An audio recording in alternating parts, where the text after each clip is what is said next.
হাল তামিম তুই এতে সময় কি করছিস তুই? আমি দালান দুটো খুলি নেই বলেন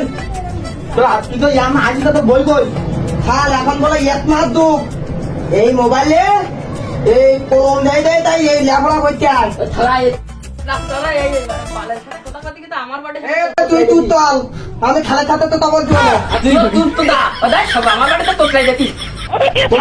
কিন্তু মনে করবেন আপনার খাতা কোথাও হতো না আপনি আমার খাতা কোথাও বলেন দেখ ইসলামের জন্য আমার কত আশি লাগে জানো তুমি? তোমার জন্য আমি এনে 80 বসতে আইলে আমার খালি 80 লাগবে তোমার জন্য। হাল এই আপনার আমার খালি তো তোতলানি হয় বলে খাল আপনারা এরকম বলেন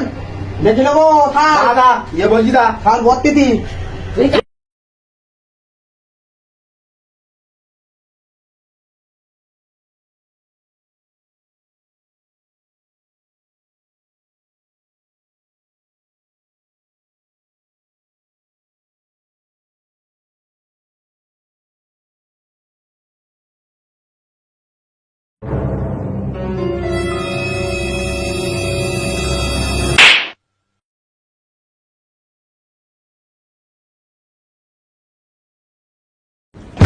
কি করে